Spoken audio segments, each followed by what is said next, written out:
Yes, brother. Okay. So today we will have a short time of sharing, and after that we'll have a time of prayer. तो अभी हम थोड़े समय के लिए वचन को बांटेंगे और उसके बाद हम प्रार्थना करेंगे. So tomorrow and day after we have 4 meetings with Brother Zach, which will be translated into Hindi. और कल और कल के बाद परसों हमारी 4 मीटिंग है ब्रदर जैक के साथ, जो कि हिंदी में भी ट्रांसलेट होगी. I have sent the notice on the WhatsApp. और मैंने आपको व्हाट्सएप पे नोटिस भेजा है. So if you want others also to listen to the message on the Zoom meeting or the YouTube, you can send this same notice to others also. अगर आप चाहते हैं कि कोई और भी उस सभा में आए तो आप उसे उस नोटिस को उन्हें भी भेज सकते हैं. Tomorrow being Saturday, some people are working, and if you cannot listen to on Zoom, you can listen to later on YouTube. अगर आप लोग कल ड्यूटी पर जाते हैं सुबह, तो आप उसे बाद में भी सुन सकते हैं. So the first meeting is 9:30 in the morning to 11 o'clock. और पहली जो सभा होगी वो सुबह 9:30 बजे से 11 बजे तक होगी. And the evening meeting is from 8:45 in the evening to 10 o'clock. और कल रात को 8:45 बजे से लेकर 10 बजे तक. And the same on Sunday also. और ऐसा ही रविवार को भी होगा. So we won't have tomorrow's brothers meeting is cancelled. और कल की जो भाइयों की सभा है वो नहीं होगी.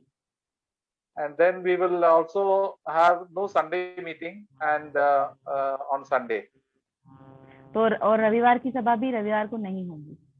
But the children's meeting will be available at around 12 o'clock. At around immediately after the other meeting, after the other Zoom meeting. We'll start around by 11:30. पर जो बच्चों की सभा है वो 11:30 बजे रहेगी. So we can 11:30 to 12:30, maybe around 1 hour, we can have the children's meeting. तो बच्चों की सभा 11:30 बजे से लेकर 12:30 बजे तक रहेगी. So dear brothers and sisters, let us pray for the meeting that God will speak to all the brothers and sisters all over India. इसलिए भाई और बहनों, आप प्रार्थना करें सभा के लिए कि सभी पूरे देश में परमेश्वर सबसे बात करें. There is a great need for godly men and women all over India. और बहुत जरूरत है ईश्वरीय व्यक्तियों की पूरे भारत में. Everywhere there are a lot of Christians, but there are not many quality Christians. बहुत सारे मसीह तो हैं पर बहुत गुणवत्ता वाले मसीह नहीं हैं. And most of them, they live a same life like unbelievers. और बहुत सारे उसमें से ऐसे जीवन जीते हैं जो अविश्वासियों की तरह. So and they are not a good testimony for the name of the Lord. और उनके पास एक अच्छी गवाही भी नहीं होती है परमेश्वर के नाम के लिए. So what God wants us to follow Him and be holy, so that we can shine as a light in this dark world. और परमेश्वर चाहते हैं कि हम हमारा जीवन पवित्रता से जिए, अच्छे से जिए, ताकि हम इस संसार की ज्योति बने. God is not looking for numbers. परमेश्वर जो है वो संख्याओं को नहीं देख रहे हैं. He wants quality. परमेश्वर को गुणवत्ता चाहिए. The time of Moses and the time of Noah, there were only 8 people out of the millions and millions of people who were saved.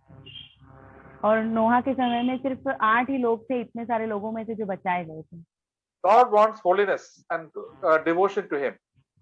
और परमेश्वर चाहते हैं भक्ति और पवित्रता. Man, we always think in terms of quantity. और हम हमेशा से संख्या को देखते रहते हैं. God is interested more in quality.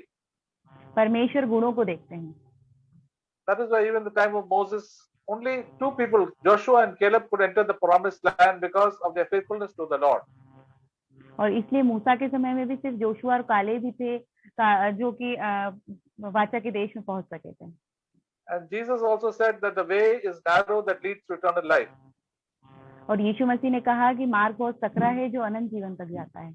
And few are there who enter into it. और यीशु मसीह ने कहा कि बहुत कम है जो उसमें से जाएंगे. And few are there who walk on this narrow way. और बहुत ही कम है जो इस सकरे मार्ग से होकर जाएंगे. So we can thank God that God has put an interest in our hearts to follow Him. तो हम परमेश्वर का यहाँ पे धन्यवाद कर सकते हैं कि परमेश्वर ने हमारे हृदय में दिलचस्पी दी है कि हम उनका पीछा करें. And we have to take up our cross. That means we have to bear the pain and suffering when we follow the Lord. और हमें रोज अपने क्रूस को उठाना है, मतलब यीशु मसीह के लिए हमें दर्द को सहना है। We have not to compromise with the world. और हमें समझौता नहीं करना है संसार के साथ। We have not to compromise with sin. और पाप के साथ भी समझौता नहीं करना है। And the Lord wants us to live as Jesus lived. परमेश्वर चाहते हैं कि जैसे यीशु मसीह जिए वैसे हम जिए। That is why He has given us the Holy Spirit to help us. इसलिए परमेश्वर ने हमें पवित्र आत्मा दिया है ताकि हमारी मदद हो। To strengthen us in our trials and problems in life. ताकि परमेश्वर हमें सामर्थ दे सके हमारी जीवन की हर एक परिस्थिति में। Jesus told Peter, Satan has desired to sift you like wheat, to beat you like wheat. But he said, but after once you have, he said, you will fail me, but I have prayed for you. यीशु मसीह ने पतरस से कहा कि शैतान ने मुझे शैतान ने मुझे मांग लिया है, तुमको मुझसे मांग लिया है, परंतु यीशु मसीह ने कहा पर मैंने तुम्हारे लिए प्रार्थना किया है। So Jesus said the Satan has decided to beat you like wheat is beaten, and trouble you. I mean, to sift you like wheat. Take out the wheat from the grains. और यीशु मसीह ने कहा कि शैतान ने मुझे तुमसे मांग लिया कि वो तुम्हें गेहूं की नहीं फटके। We'll get lot of beatings and troubles in our life. और हमें कई बार बहुत मार और बहुत दुख तकलीफ मिलते हैं जीवन में। The Lord allows it. पर परमेश्वर उस बात की अनुमति देते हैं। But Jesus said, I have prayed for you. पर यीशु मसीह ने कहा कि मैंने तुम्हारे लिए प्रार्थना किया है। Doesn't matter we do not pray, but the Lord prays, and that is a great encouragement for each one of us. पर इससे कोई फर्क नहीं पड़ता हम प्रार्थना करते हैं या नहीं, पर यीशु मसीह हमारे लिए प्रार्थना करते हैं और ये बहुत प्रोत्साहन की बात है हमारे लिए। And what is Jesus praying? That we will obey the Lord in the time of difficulty, will not be unfaithful. और यीशु मसीह क्या प्रार्थना करते हैं कि हम विश्वास योग्य बने रहें और आज्ञाकारिता में रहें हमारी परिस्थितियों में। Even if we fall, we must get up and come back to the Lord. और अगर हम गिर भी जाते हैं तो हम उठकर खड़े होकर वापस परमेश्वर के पास आएं। And we must acknowledge our sin and cleanse our sin from all evil. और हम अपने पापों को मान लें और सारे पापों से धुल करके शुद्ध हो जाएं। So we see in the book of 1 Peter chapter 1. पहला पत्रस में देखेंगे पहला अध्याय verse 7 and 8 and 9. 7, 8 और 9 वचन। It says, the proof of your faith, being much more precious than gold which is perishable, even though tested by fire, may be found to result in the praise and glory and honor of the revelation of Jesus Christ. Read this. और यह इसलिए है कि तुम्हारा परखा हुआ विश्वास जो आग से ताए हुए नाशवान सोने से भी कहीं अधिक बहुमूल्य है, यीशु मसीह के प्रकट होने पर प्रशंसा और महिमा और आदर के कारण ठहरे। So all these troubles and problems that each one of us is going through is like we are going through some fire. और ये जो जीवन में हमारी तकलीफ परेशानियां आ रही है, ये इस तरह से है जैसे कि हम बहुत किसी आग में से होकर गुजर रहे हैं। So every day we have to go through the fire. और रोज हमें आग में से होकर के गुजरना है। Because we are like gold, better than gold, and something has to be purified from our life. और क्योंकि हम जो है उत्तम सोने से भी बढ़कर हैं और हमारे जीवन में उसको शुद्ध होना है। So what are the wrong things in our life when even after we come to the Lord, there are a lot of hidden wrong things in our life. हम प्रभु के पास आने के बाद भी बहुत सारी छुपी हुई गुप्त बातें हमारे जीवन में गलत होती हैं। There are a lot of hidden sins. बहुत सारे छुपे हुए गुप्त पाप होते हैं। There are a lot of bad habits. बहुत सारी गंदी आदतें होती हैं। And we have to become like the Lord. We have to become pure. The Lord allows these troubles to come into our life to purify us. और इसलिए परमेश्वर अनुमति देते हैं कि सारी तकलीफें हमारे जीवन में आए ताकि हम शुद्ध हो जाए। So God is more interested in our holiness than in our comfort. और परमेश्वर ज्यादा दिलचस्पी रखते हैं हमारी पवित्रता में, ना कि हमारे आराम में। So in 1 Corinthians chapter 13, it says that every trouble that comes to our life, God knows and is just enough for us. 1 Corinthians chapter 13. पहला कुरिन्थियों chapter 11. Chapter 10. पहला कुरिन्थियों 10 अध्याय verse 13. 13 वचन। No temptation has overtaken you, but such as is common to man. But God is faithful, who will not allow you to be tempted beyond what you are able. But with the temptation will provide the way of escape that you be able to endure it. तुम किसी ऐसी परीक्षा में नहीं पड़े जो मनुष्य के सहने से बाहर है, और परमेश्वर सच्चा है, वह तुम्हें सामर्थ्य से बाहर परीक्षा में न पड़ने देगा, वरन परीक्षा के साथ निकास का मार्ग भी निकालेगा। Then it says verse 14, therefore my beloved, flee from idolatry. 14 वचन, इस कारण हे मेरे प्रियो मूर्ति पूजा से बचे रहो। So all of us brothers and sisters, we must run away from idolatry. इसलिए भाई और बहनों, हम सबको मूर्ति पूजा से दूर रहना चाहिए। And what is the biggest idolatry is that we like to please ourselves. और सबसे बड़ी मूर्ति पूजा ये है कि हम खुद को खुश करना चाहते हैं।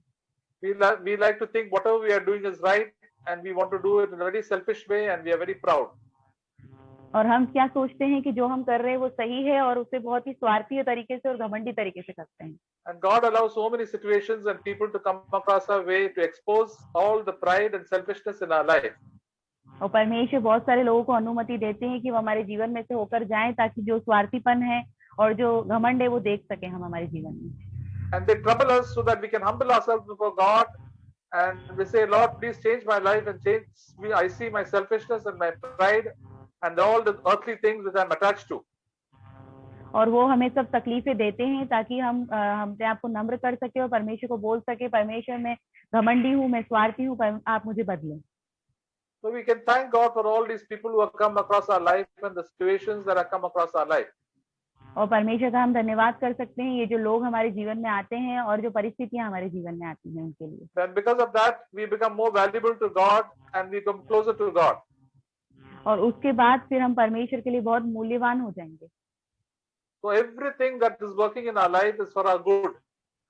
जो भी हमारे जीवन में हो रहा है वो सिर्फ हमारी भलाई के लिए हो रहा है।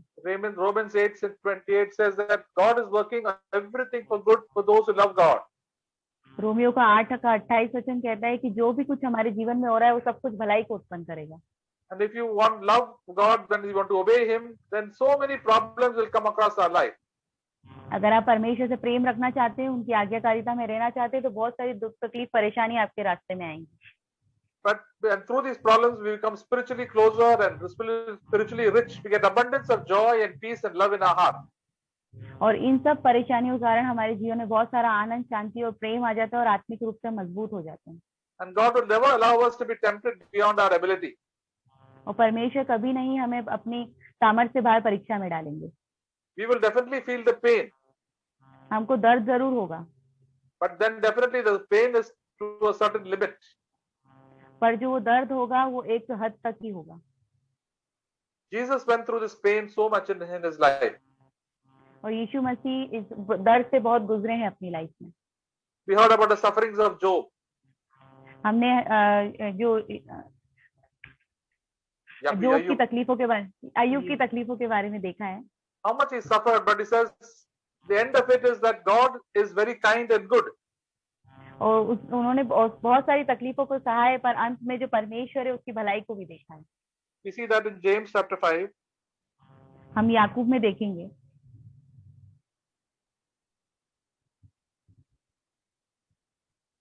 Verse 9. 5वां अध्याय 9वां वचन। Do not complain, brethren, against one another, that you may not yourselves be judged. Behold, the judge is standing right at the door. हे भाइयों, एक दूसरे पर दोष न लगाओ ताकि तुम दोषी न ठहरो। देखो, हाकिम द्वार पर खड़ा है। So as brethren and sisters, many times complain. हम कई बार भाई और बहन होने के नाते कई बार हम शिकायतें करते हैं। We complain about our wife, we complain about our husband, complain about the teacher, the boss, the elders. Keep on complaining. कई बार हम पत्नियों के लिए, पति के लिए, बॉस के लिए, टीचर्स के लिए हम एक दूसरे से शिकायतें करते रहते हैं। But the Holy Spirit says, do not complain. पर पवित्र आत्मा हमसे कहते हैं कि हमें शिकायतें नहीं करना। Because God doesn't like people who complain, and then if we complain, then we will be judged. और परमेश्वर नहीं अच्छा लगता है उन्हें कि जब कोई शिकायतें करता है, जब अगर हम शिकायत करेंगे तो हमारा न्याय होगा। So God is the one who sees everything. So let us thank God rather than complaining. और परमेश्वर ऐसे हैं जो सब कुछ देखते हैं, इसलिए परमेश्वर का धन्यवाद करें बजाय कि हम शिकायतें करें। And verse 10 says, "And an example, brethren, of suffering and patience, take the prophets who spoke in the name of the Lord." और 10वां वचन कहता है, हे भाइयों, जिन भविष्यद्वक्ताओं ने प्रभु के नाम से बातें की, उन्हें दुख उठाने और धीरज धरने का एक आदर समझो।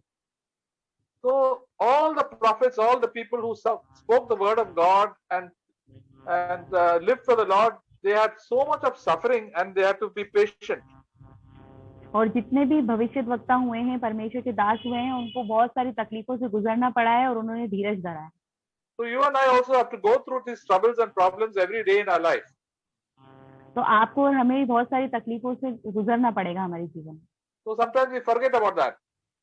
और कई बार इन बातों के बारे में हम भूल जाते हैं. And then the Holy Spirit reminds us.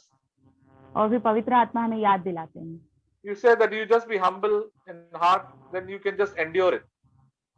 अगर आप नम्र होंगे तो आप इस बात में धीरज धर पाएंगे.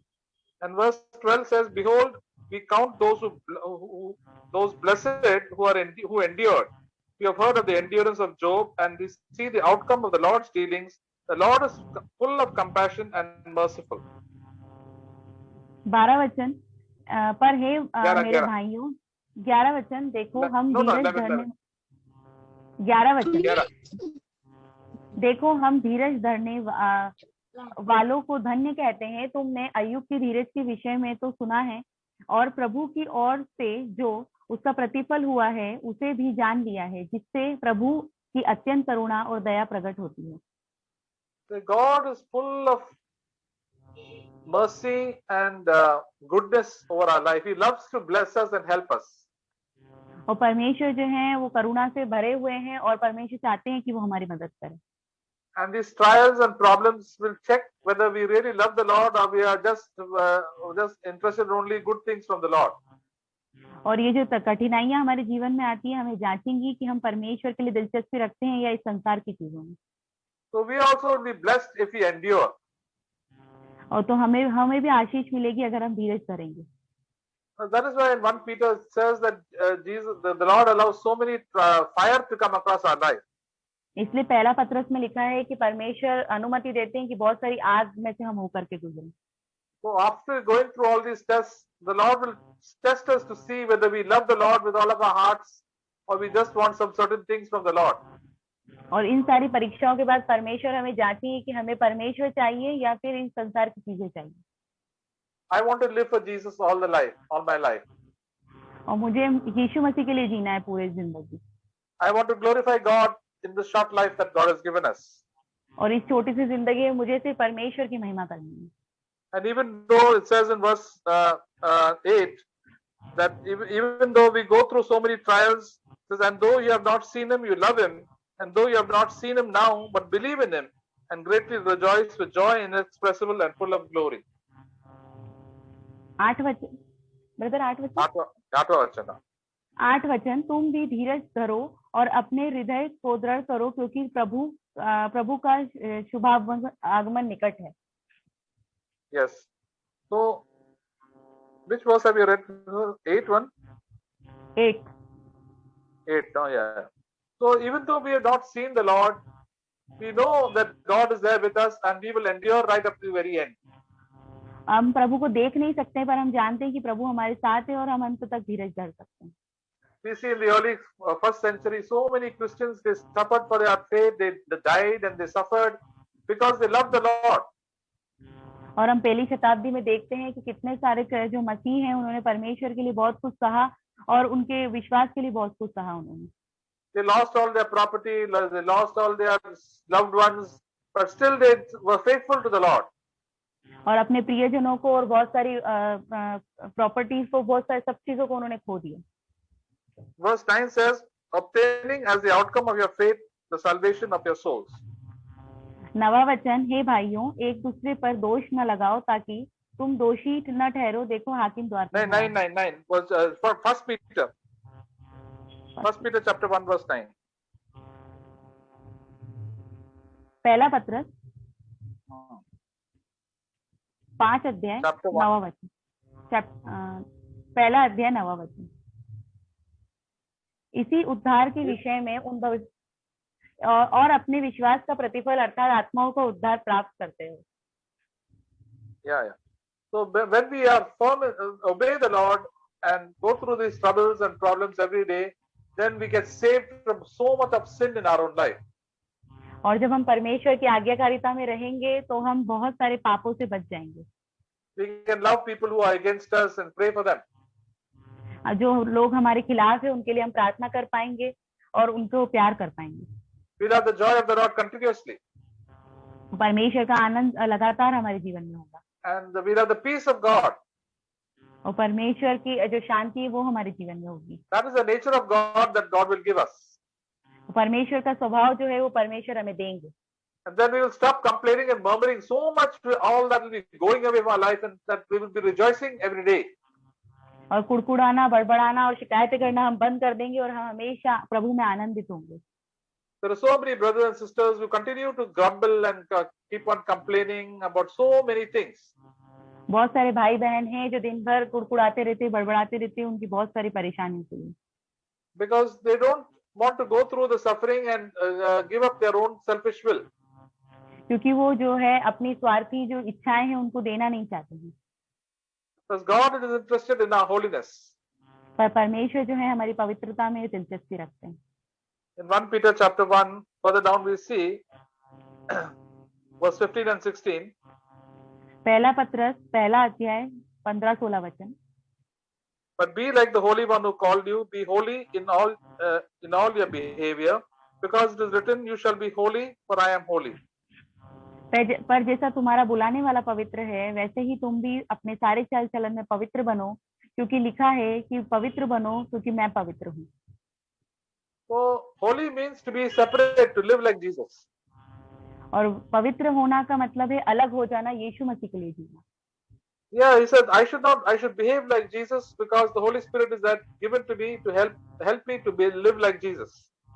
और मुझे यीशु मसीह के समान जीना है क्योंकि पवित्र आत्मा ने मुझे मदद किया है यीशु मसीह के समान जीने के लिए. And God has commanded that you have to be holy, you shall be holy, because I am holy. और परमेश्वर ने आज्ञा दी है कि हमें पवित्र होना है क्योंकि जैसे वो पवित्र हैं. Because only holy people can go to heaven and be with him. सिर्फ पवित्र लोग ही स्वर्ग में जा सकते हैं और परमेश्वर के साथ रह सकते हैं. So we can be holy when we are humble in heart and confess our sin to God and ask God for help. Then the Lord would give us the Holy Spirit. हम पवित्र होंगे अगर हमारे सारे पापों को हम मान लेंगे और परमेश्वर से हम मदद मांगेंगे. Then we will increase in holiness. और फिर हम पवित्रता में बढ़ते जाएंगे. And as far as our conscious area is concerned, we must have no sin that God can speak to us. और जहाँ तक हमारे विवेक की बात है, हमारे जीवन में कोई पाप नहीं होना चाहिए जिसके बारे में परमेश्वर हमसे बोले. There are so many bad habits that we have. बहुत सारी गंदी आदतें होती है हमारे जीवन में. And God will change us from our bad habits and make us our habits to be good habits like Jesus had. और परमेश्वर हमारी गंदी आदतों को बदलेंगे और हमारी आदतें यीशु मसीह के समान बनाएंगे. Like overeating, talking too much. जैसे कि बहुत ज्यादा खाना और बहुत बोलना. And gossiping, backbiting. और चुगली करना, पीठ पीछे बातें करना. And being very stingy with money. और बहुत कंजूस होना पैसों को लेकर. And getting anger and hatred in our heart. और किसी के प्रति नफरत रखना, गुस्सा रखना. And God is able to change us when we ask God for help. और परमेश्वर से अगर हम मदद मांगते हैं तो परमेश्वर हमें बदल सकते हैं. So this is a daily process that God is working in each one of our lives. तो ये एक रोज की प्रक्रिया है जो परमेश्वर हमारे जीवन में कर रहे हैं. The Bible is given that you and I can be changed. और हमें बाइबल दिया गया है ताकि आप और हम बदल सकें. The Holy Spirit wants to change the brothers and sisters in Christ. और जो मसीह में भाई बहन है, पवित्र आत्मा उन्हें बदलना चाहते हैं. That is why we come to encourage one another and pray for one another. इसलिए हम आते हैं कि एक दूसरे को प्रोत्साहित करें और प्रार्थना करें एक दूसरे के लिए. And what about the people who do not know Christ? और उन लोगों का क्या होगा जो यीशु मसीह को नहीं जानते हैं. We tell, please come and repent and also join us in our education to become like Jesus Christ. और तो हम लोग उनसे कहेंगे कि हमें आइए और हमें जुड़िए और हमारी जो शिक्षा प्राप्त कर रहे हैं हम यीशु मसीह के समान जीने की उसमें भाग लीजिए. Acknowledge that you are a sinner and turn to the Lord.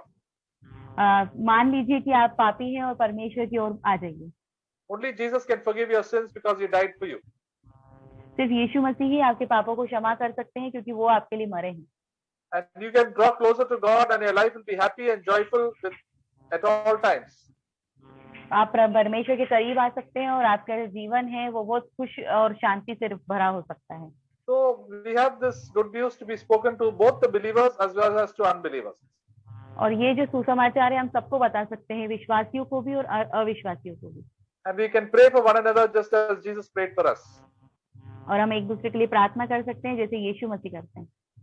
So we also can join with the Lord in as co-workers to Jesus Christ. और हम भी प्रभु से जुड़ सकते हैं जैसे यीशु मसीह प्रार्थना करे उस तरह। And we can be a blessing to the Lord and help in the work of the Lord. और हम परमेश्वर के लिए आशीष का कारण ठहर सकते हैं और यीशु मसीह के साथ जो वो काम कर रहे हैं उसमें काम कर सकते हैं। Initially, when we are young in the Lord, we require help from the Lord a lot. और जब हम परमेश्वर में नए थे तो हमको परमेश्वर से बहुत मदद चाहिए थी। It's just like having very small children in the home. The father and mother have to do everything. और जैसे हम बहुत छोटे बच्चे, हमारे घर में छोटे बच्चे होते हैं तो उन्हें माता पिता से मदद चाहिए होती है। But as the children grow up, they also take responsibility to to fold the clothes and to clean the house and to help to bring things from outside. और जैसे कि बच्चे बड़े हो जाते हैं तो वो भी कुछ जिम्मेदारियां ले लेते हैं, जैसे कि कुछ कपड़े को घड़ी करना या फिर कुछ घर को साफ करना और कुछ बाहर से सामान लेकर आना, ये सब। So the father and mother are very happy because the children are obedient and doing work in the house. और जो माता पिता है वो बहुत खुश होते हैं कि बच्चा जो है बहुत आज्ञाकारी है और घर में काम कर रहा है। So the Lord also is happy with us when we help one another in Christ. और परमेश्वर भी बहुत खुश होते हैं जब हम यीशु मसीह की मदद करते हैं काम में। So dear brothers and sisters, let us pray for one another. इसलिए भाइयों बहनों हम प्रार्थना करेंगे एक दूसरे के लिए। And then we can pray also for our country where we have heard the gospel, that the others also can hear the gospel. फिर हम हमारे देश के लिए प्रार्थना करेंगे, हाँ, कि सब लोगों को सुसमाचार पहुंचे। And also pray for our elders and for tomorrow and day after's meeting. और सभी एल्डर्स के लिए प्रार्थना करेंगे और कल की और परसों की मीटिंग के लिए प्रार्थना करेंगे। And also that the church will be built up in different parts of our country. और जो कलीसिया है वो अलग-अलग जो हमारा जो देश है उसमें अलग-अलग जगहों पर बने। And God will take care of all our needs when we seek His kingdom first. और जब हम परमेश्वर के राज्य की खोज करेंगे तो परमेश्वर हमारी सारी जरूरतों का ध्यान रखेंगे।